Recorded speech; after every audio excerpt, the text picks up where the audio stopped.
जय श्री गणेश। राधे राधे मित्रों आइए गणेश पुराण से तृतीय खंड का पंचम अध्याय आगे जारी करते हैं।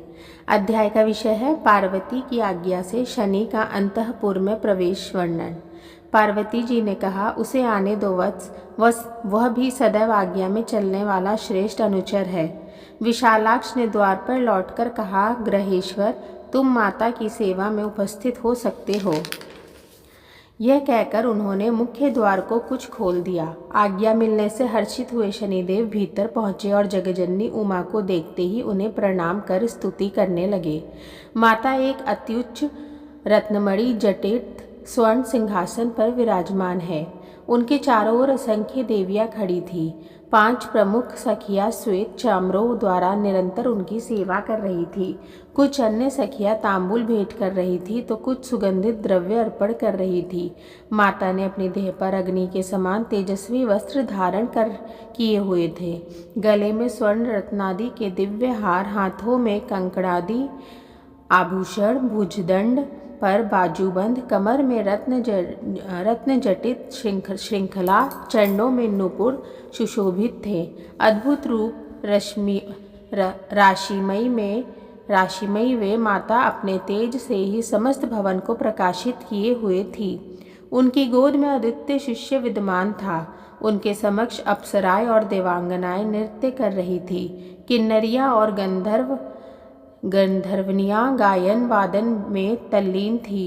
इस प्रकार भवन में अद्वितीय आनंदोत्सव मनाया जा रहा था। वातावरण सर्वत्र शांत था। समस्त नारी समाज रस विभोर हो रहा था, परंतु सिर नीचा किए रहने के कारण वह कुछ भी ना देख सके। सूर्यपुत्र शनि को अपने चरणों में दंडवत करते देखकर माता प्रसन्न होती हुई बोली, शनैश्चर वत्स, मैं तुमसे अत्यंत प्रसन्न हूँ। तुम निरंतर लोक कल्याणार्थ गतिशील रहते हो, अतः आयुष्मान रहकर अपने कार्य का निर्वाह करते रहो। बोलो, और क्या चाहते हो? मैं तुम्हारी अभिलाषा सुनना चाहती हूँ। यदि कुछ इच्छा हो तो वर मांग सकते हो। शनिदेव ने कहा, जगजननी, मैं आपके शिशु दर्शन की कामना से यहाँ उपस्थित हुआ हूँ। आप मेरी ये इच्छा पूर्ण करने की कृपा करें। उमा ने कहा, वत्स, शिशु तो मेरी गोद में ही है। मेरे दर्शन के साथ उसके दर्शन भी सहज रूप से हो रहे हैं। अब और जो कुछ चाहते हो वह भी कहो।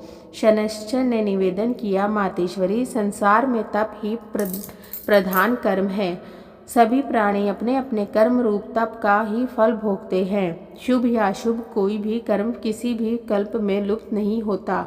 अपने ही कर्मफल रूप में उसे देवता, दैत्य, गंधर्व, किन्नर आदि योनियों की प्राप्ति होती है। कर्मफल से ही जीव इंद्रादि की पदवी प्राप्त कर लेता है अथवा ब्रह्मा प्रभृति रूप ग्रहण कर लेता है। कर्म ही उसे शिशु, पक्षी, कीड़ा मकोड़ा आदि का जन्म धारण कराते हैं। कर्म ही मनुष्य देहधारी को राजा, मंत्री, सेनापति, आचार्य आदि बना देता है। उसी से राजा के घर में जन्म की प्राप्ति होती है। कर्म ही नीच ऊंच, जाति, व्याधि, विपत्ति आदि में कारण होता है। कर्म ही तिर्यक योनियों में डालता है। वही जीव को वृक्षादि के रूप में डाल देता है। कर्म ही अल्प आयु या दीर्घ आयु में भी कारण है। वही जीव को चिंता में डालता है और वही सभी चिंताओं से उबारने में समर्थ होता है। कर्म का फल ही मनुष्य को धनवान बनाता है और उसी से अपनी गांठ का धन भी निकल जाता है। कर्म से ही मनुष्य को भाई, संतान एवं स्त्री आदि की प्राप्ति होती है। विषयों में आसक्ति अथवा अनासक्ति भी कर्म का ही फल समझो। यश, अपयश, हानि, लाभ, जीवन मरण आदि की प्राप्ति भी किए हुए कर्मों से ही होती है।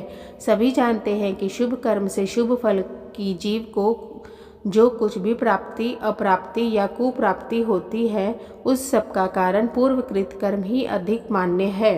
वर्तमान में किए जाने वाले कर्मों का फल शीघ्र मिल सकता है, किंतु उनमें जो अधिक गर्हित होते हैं उनका फल देर से ही अधिक मिलता है। यदि वर्तमान जीवन में उनका भोग किसी कारणवश प्राप्त नहीं होता तो वह अगले जन्म में भोगना पड़ होता है।